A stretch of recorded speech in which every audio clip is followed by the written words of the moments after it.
Hi, I'm Anjana Naskar from Impact Magazine. Today we have with us Mr. Atul Hegde, co-founder Rainmaker Ventures and founder and director at YAAP. Thank you so much, Atul, for joining us today. My pleasure. So, Atul, with over 29 years in advertising and digital marketing, you have witnessed the industry's evolution firsthand. So, what pivotal moments have shaped your, career, and how have they influenced your journey? So I would say, having spent almost 3 decades, if I had to look at a single pivotal moment, I think it was this trip that the late Pradeep Gua, bless his soul, had arranged for some of the CEOs in the advertising industry to visit Silicon Valley. Oh.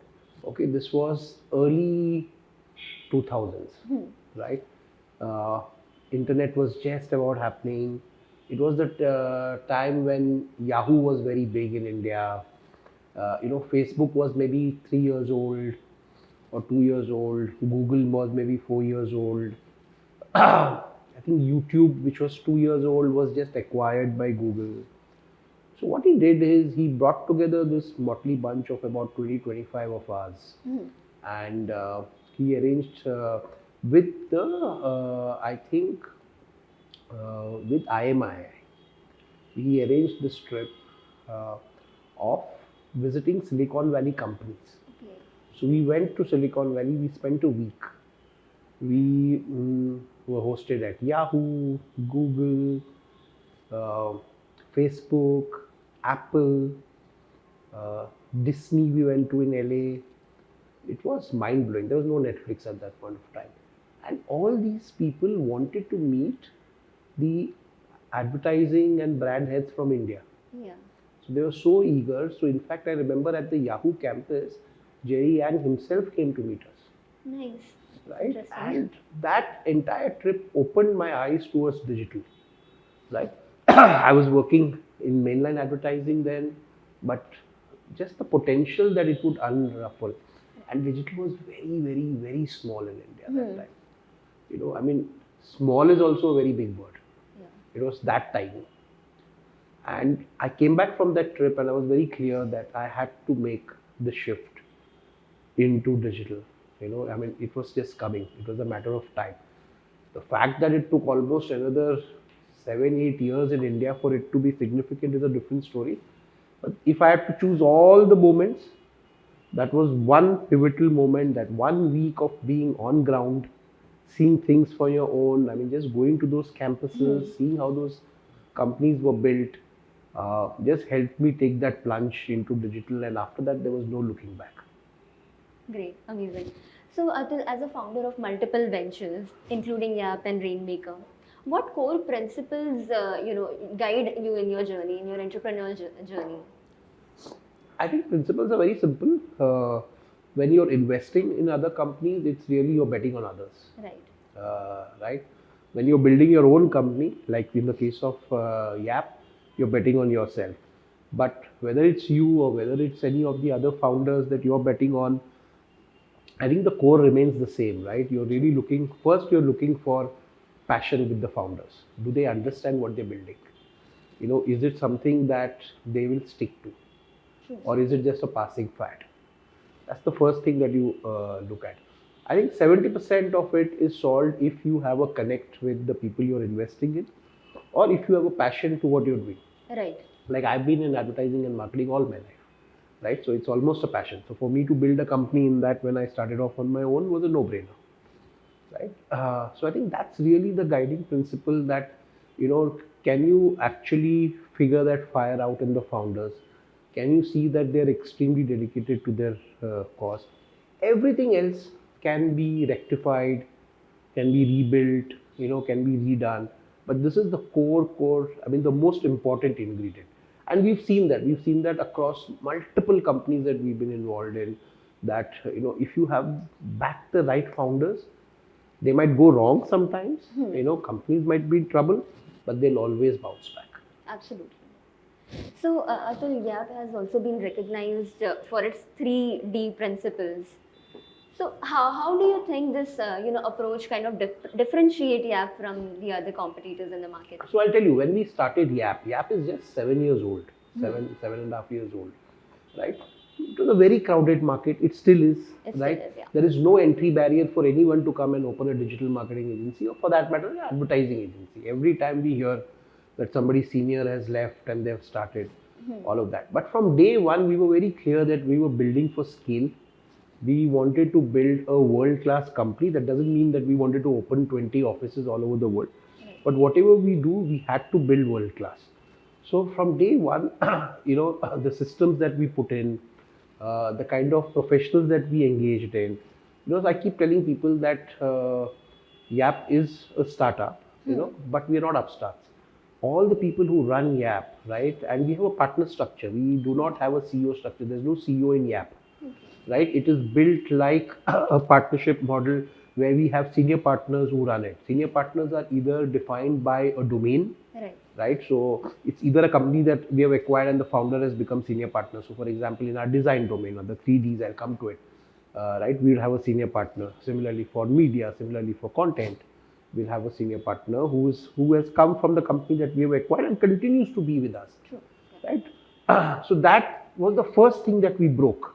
Think that we are not building a typical agency which then gets into fiefdoms, right? I mean, you have seen closely how this works, and I've been in large networks, how these fiefdoms work, right? You'll have a Delhi office versus a Bangalore office versus a Bombay office, or a Singapore office versus an India office, and there's so much politics happening.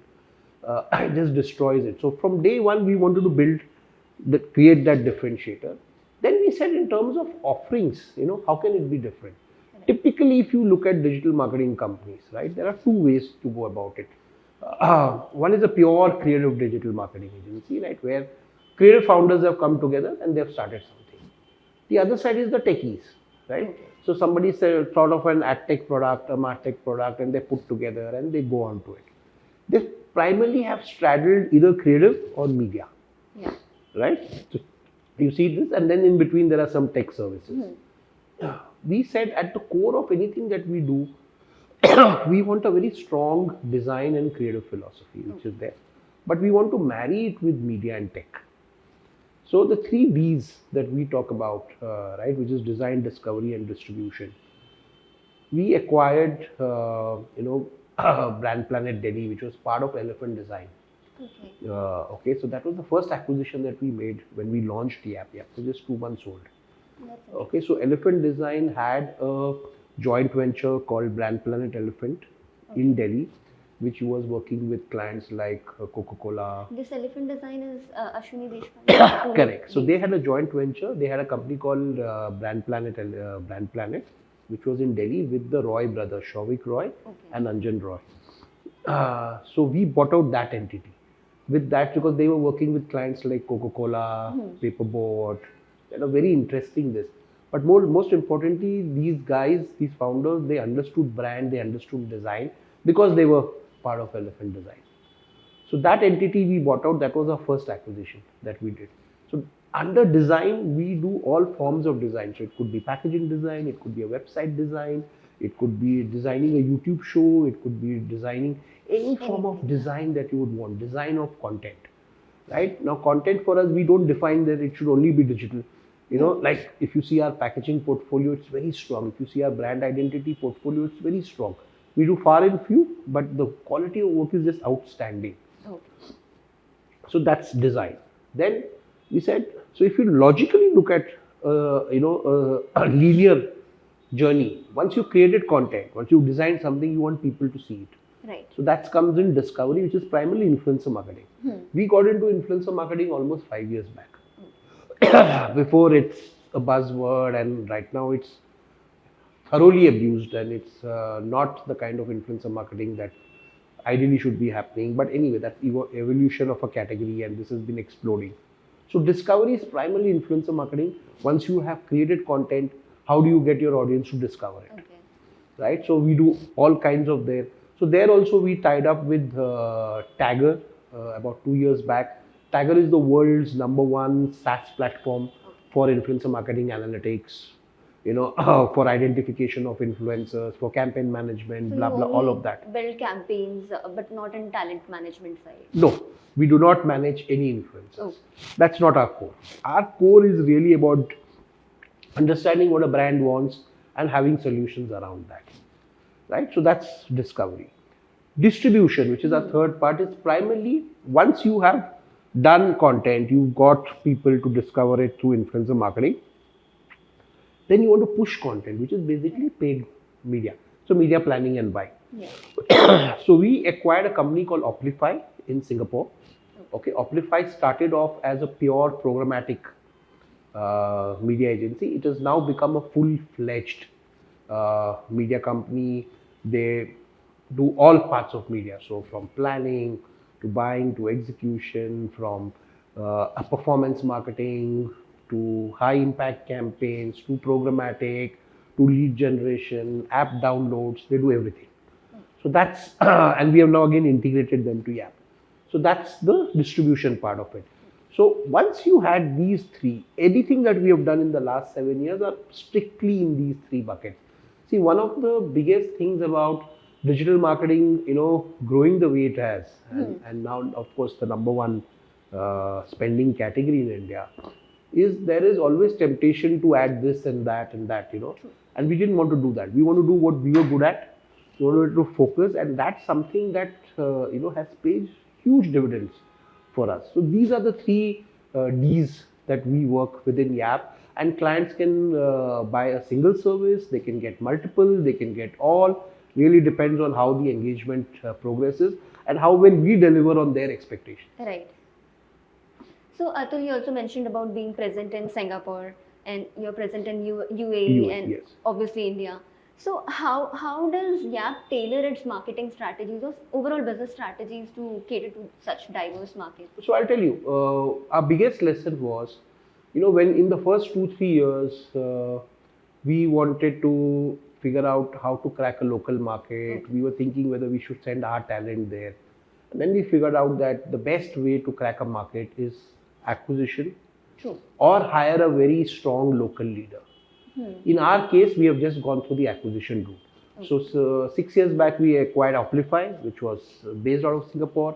So that gave us access into that market. 3 years back, we acquired Crayons in UAE. We were already present there, but we were servicing our clients from India. But then we realized that if we really want to grow the Middle East market, we wanted a strong presence there. So by acquiring, what happens is, you have local talent, you have physical offices in that market, you have clients which has worked with that organization for a long time. It completely changes the game. Absolutely. So we are not under the belief that everything should be controlled out of India.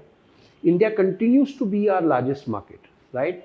We are still very small when it comes to our international. 70% of all our business comes from India. Okay. And India being this giant and the way it's been growing, it's mammoth. But one of the biggest bets we are taking is in the Middle East. It's not in the UAE, it's in Saudi. Okay. So we will actually be launching our Riyadh office this year. That's nice. And Saudi, I think for the next 10-15 years, is going to have a long run. And any nation that is emerging and it's rebuilding itself, brand building and building brands in that nation is going to be an integral part.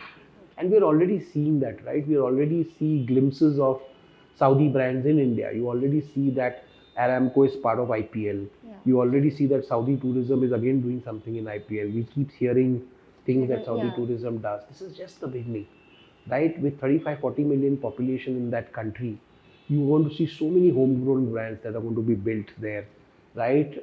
They want to use the best that's available in the world. It's an open market now. So today I can actually go and set up a 100% subsidiary in Saudi Arabia with no red tape, nothing, right? But I cannot succeed till I have a very strong local leader there, or we acquire something. So we are exploring both option, but this year is when we will have our Saudi operations up and running. We'll have a physical office in Riyadh. So that's really been our philosophy, that we don't want to be the market just for a tick mark, saying that okay, we are also here. If we want to go there, then we want to invest. right? We want to acquire a good asset, or we acquire a team.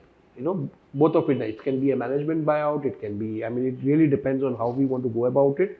But ideally for us, what has worked is the acquisition model. Okay. So the Saudi office, what exactly will it look after? Like Same will be thing. So integrated? wherever we go, the 3Ds is what we offer. So we don't change our services. Like in Dubai, our biggest client is Dubai Tourism.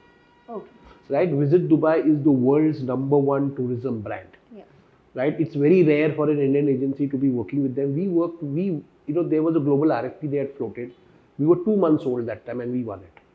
And we continue to win. I think this is our 6th year with them. Right? Similarly, in Saudi, we will go and we'll participate in all the large local brands there. Right? Or we'll acquire something which already works with these guys. But our services will remain the same. Right? So we're going to be in design, we're going to be in discovery, we're going to be in distribution.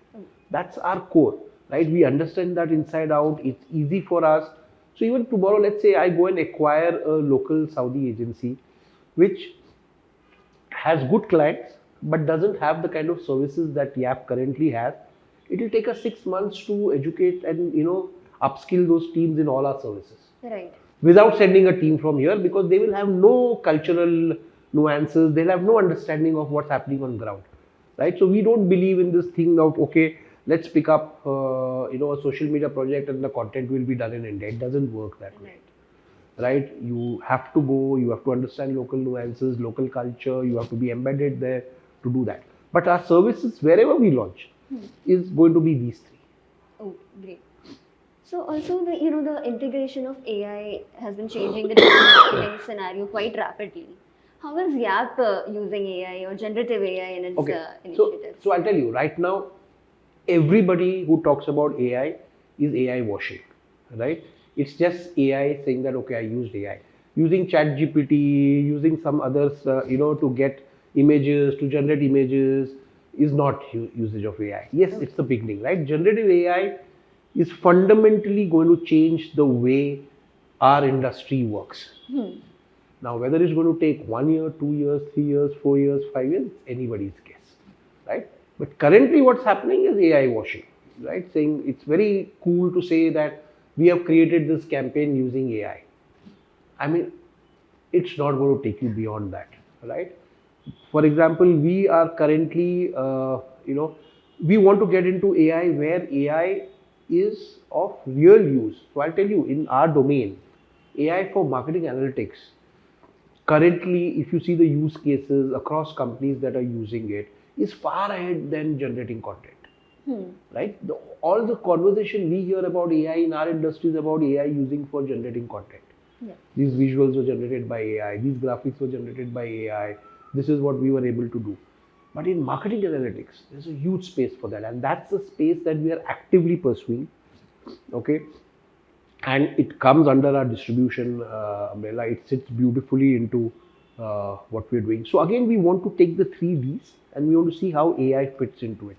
Similarly, in influencer marketing, right? Creating a platform, usage of AI, to do predictive analysis or to identify existing, content creators, or getting in depth into, what their followers are, to just get more insights and analytics into it. There's a great space for AI. Right. So again, with AI, yes, we are actively pursuing it.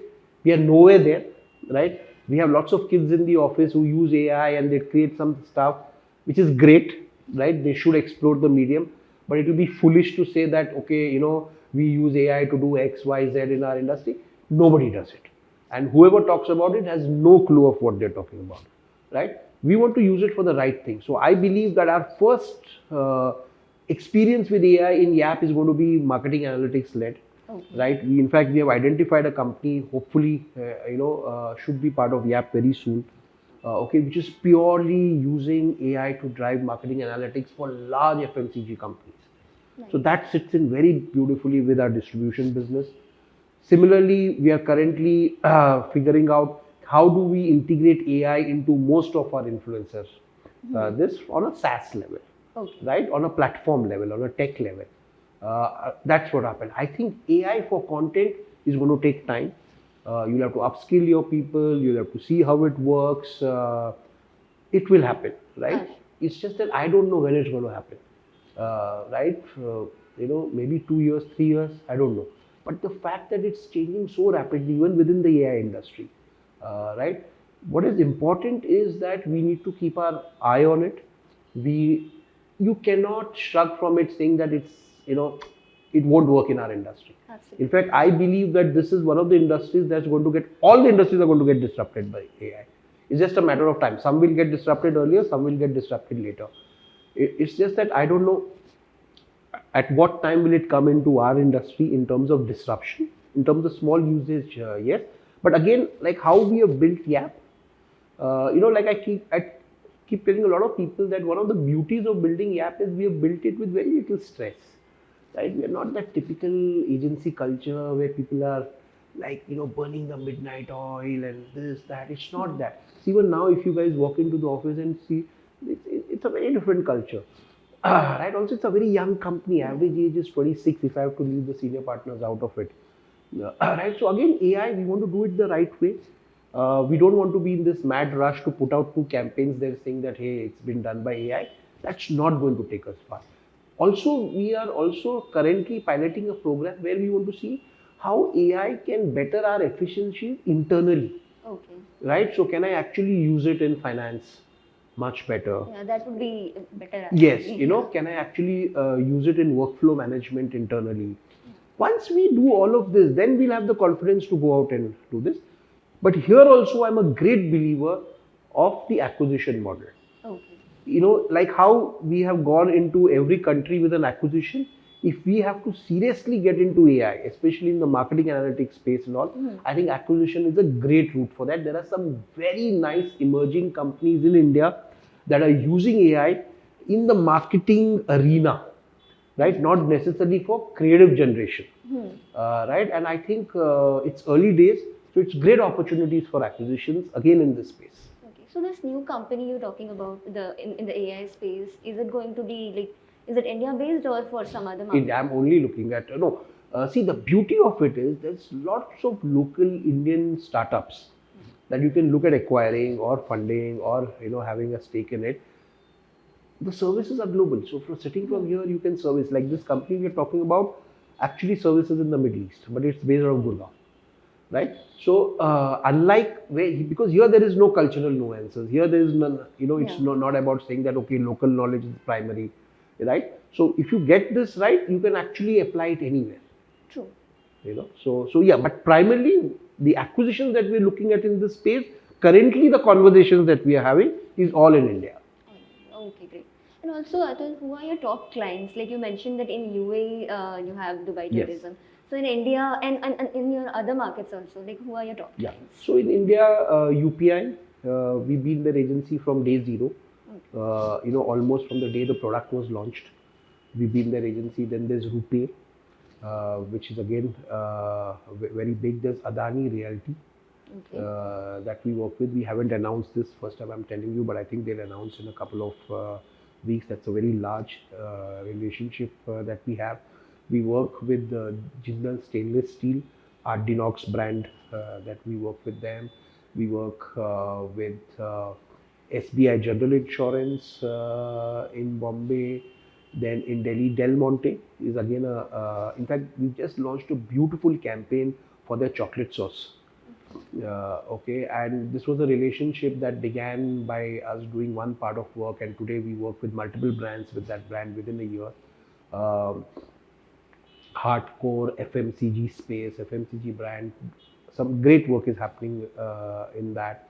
So across, I would say, a lot of stuff in fintech. I'm sure there are more. We work with the SBI cards in Delhi.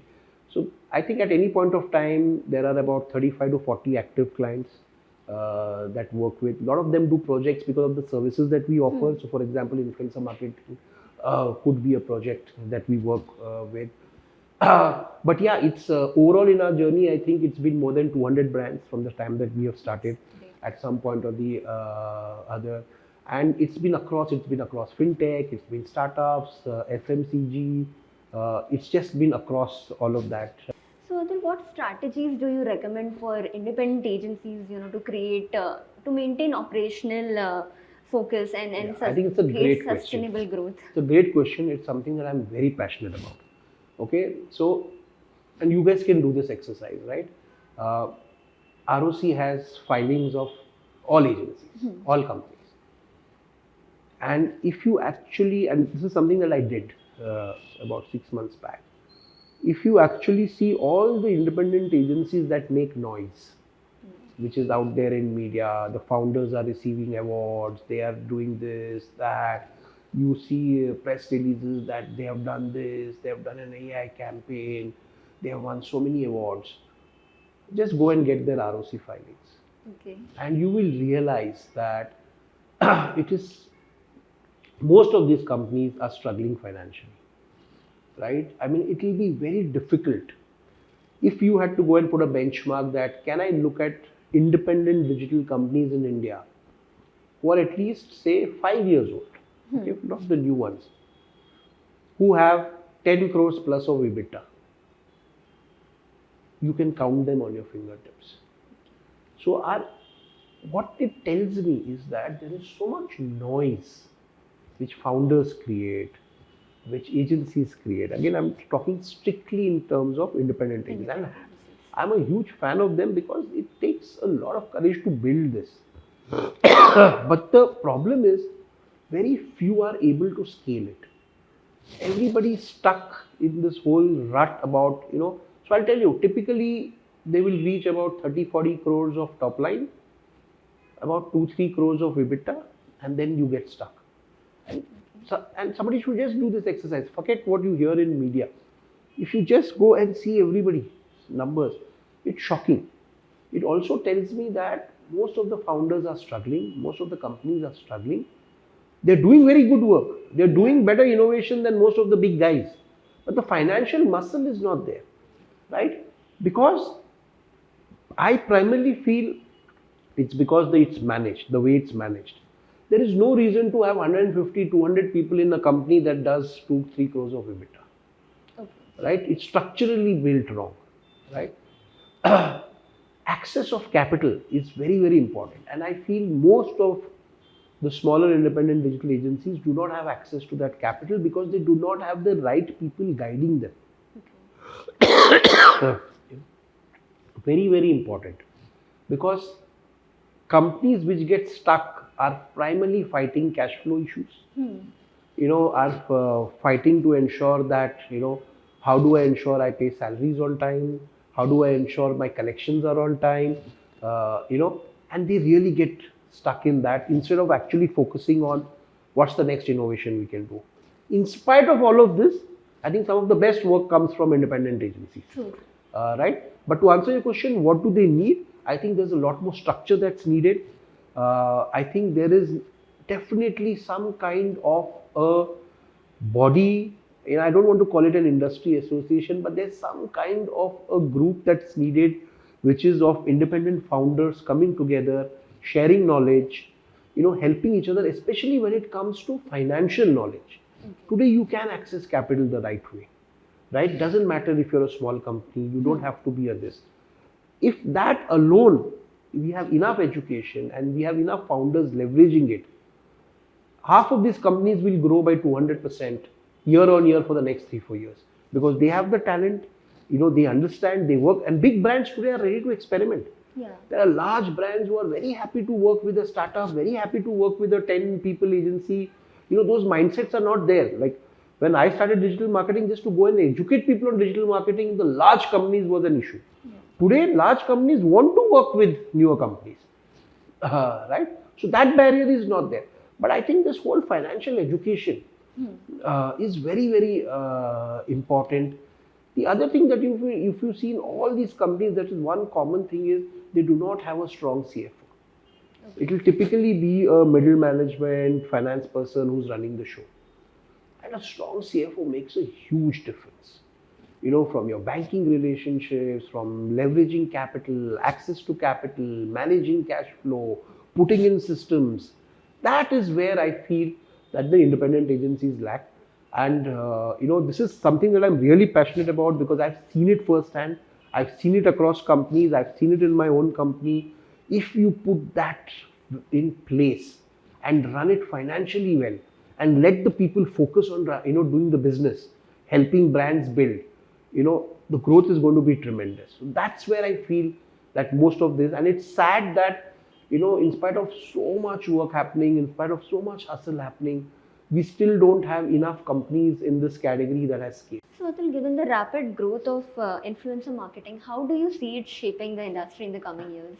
Yeah, I think influencer marketing has now reached commodity, right? Where brands are reaching out, there are multiple agents. Everybody does influencer marketing. Yeah.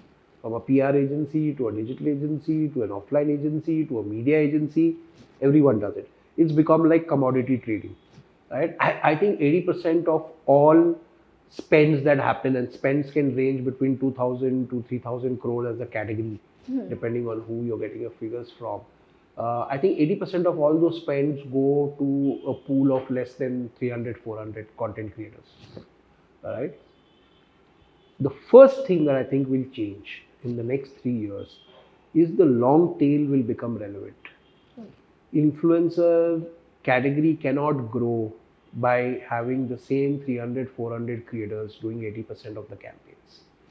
There's fatigue that's set in. Consumer today clearly understands what a plugged message is.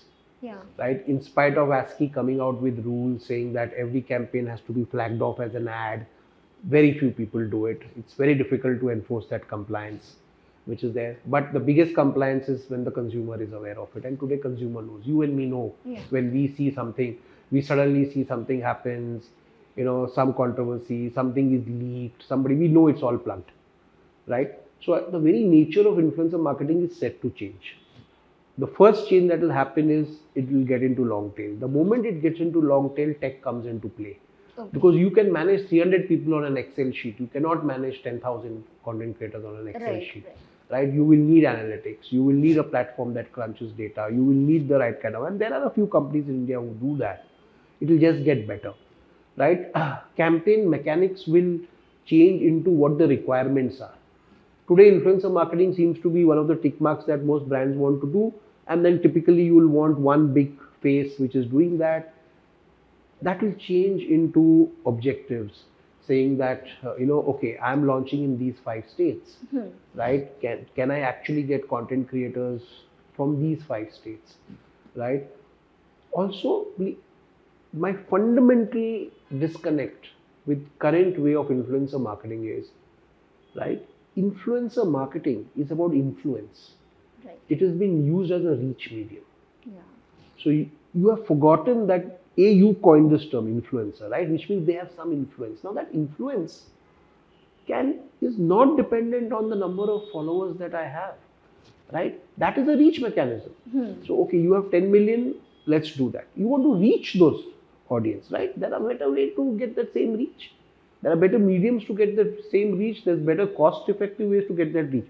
But if you want to influence somebody having 5,000 followers, let's say it might be an auto enthusiast, is of great value because there is influence to what he or she talks to their followers. Right? So the day we start seeing brands and agencies both understanding that influencer marketing is about influence and not reach, the whole game will change. You're going to get long tail coming in, people are going to go after people who have real influence. You will still have the bigger ones where you want to use as a reach vehicle. There's nothing wrong in that. But your objectives will be clear. So my whole disconnect with the current thing is that right now it's commodity, right? Somebody float an RFP saying that, okay, we want these 20, and then they'll say whoever brings the best cost, you'll get into it. The ecosystem itself is new. But as it becomes larger, as you get more and more content creators part of campaigns, tech will become an integral part, analytics will become an integral part of that, AI integration as we move ahead will become an integral part, and we will start using them for influence and not reach. Absolutely. So plus, content creation is an integral part of influencer marketing. You have to have a core idea about the brand that is integrated. Not give one message and tell everybody to do it, or not give one dance step and tell everybody to do it and say that, okay, now everybody is dancing to this hook step. I think that's so done to death, right? And consumers are bored of it. And which is why you are seeing more and more brands who have been doing this a lot now starting questioning saying that where is the effectiveness coming in. There's a lot of similar content that we see. Absolutely, So the moment we start shifting to influence versus reach in influencer marketing, you will see this entire category going to the next level, and it's a natural evolution for any category that's growing, right? This has come out of nowhere, and it's about 3,000 crores right now. It's growing at about 20-25% more than the category growth. So, so it's bound to happen. Okay. So also Rainmaker Ventures has invested in a lot of companies. So what key factors do you consider, when evaluating potential investments in tech and digital sector? So, so I tell you, when we look at, let's talk about especially in tech for the digital marketing fraternity, right?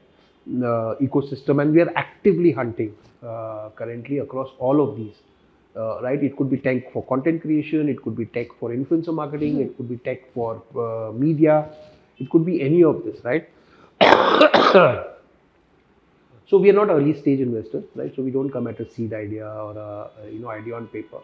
So we look at the fundamentals of the company. Ideally, the company should be 2-3 years old. No, right. We look at the core product offering, right? How strong it is, how differentiated it is. See, what we are good at is once we take it over, we can streamline operations. We can put you in front of more clients. We can get you some more business. But that core is something that needs to be very unique. Right. Okay, it needs to be complementary to the kind of services that YAAP is doing, because we are now not going across. We are just very focusing how we can build scale for YAAP. So all acquisitions are now around that. We're looking at, and we're looking at within these 3 Ds how they fit in. Yeah. Right. So if you are a tech company doing some great stuff in influencer marketing, it sits in our discovery thing. If you are an influencer, if you are a tech company that is using generative AI, uniquely, then it sits in our design bucket. If you are using it for anything to do with ad tech, media tech, martech, it sits in our distribution bucket, right? So for us, that's extremely important. But more importantly, how you run the company for 2-3 years. Is there a proof of concept? Are clients buying? Do you have a steady client rate? I mean, the usual. There's no rocket science in this. But scale doesn't matter at this stage. So you might be a small company, but you have survived 2 years, 3 years. You have a few clients, that works.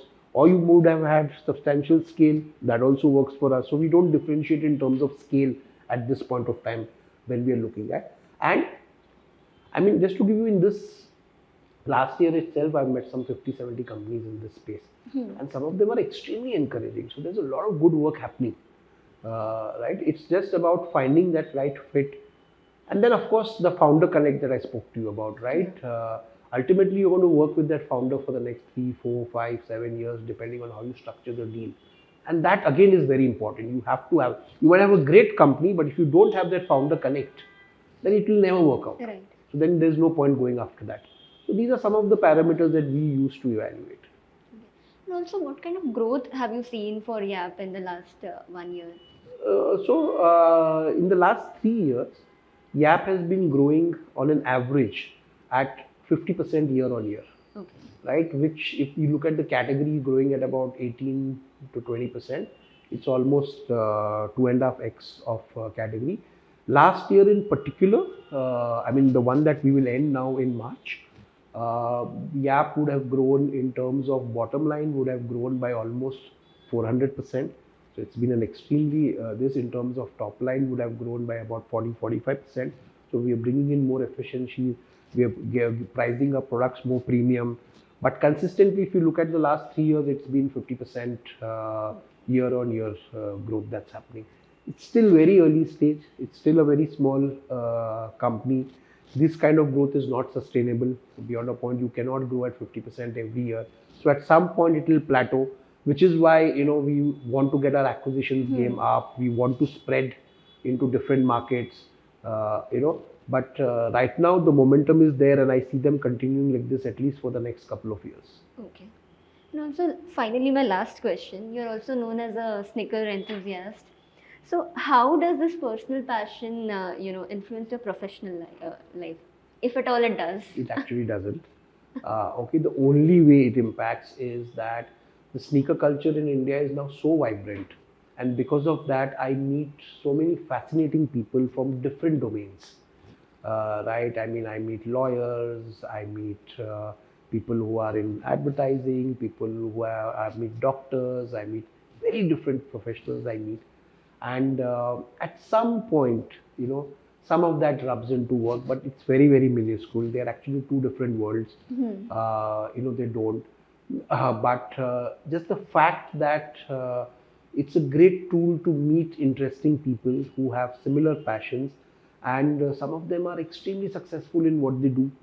Okay, so at some point our businesses might meet, okay, but that's really not the intention nor it. But other than that, I'll tell you the biggest thing, how it rubs off on work is that it's extremely important to have a passion outside what you do. True, absolutely. Right? And it refreshes you, it gives you new perspectives, you meet people outside your domain, you understand what's happening. So those are the things that I take back to work. Right? And that's like the real this. But my thing about passion is, do it without any expectation that it's going to help you with work, personal growth, Yeah. nothing. Absolutely. I mean, I just do it because I'm passionate about sneakers, and that's just it. And the fact that it has over the last decade taken me to such interesting places, in conversations, met such interesting people, made some great new friends. That itself is a huge payoff. Yeah, that's really great. Thank you so much, Thank Atul. you It so was much. lovely having this conversation with you. Thank you.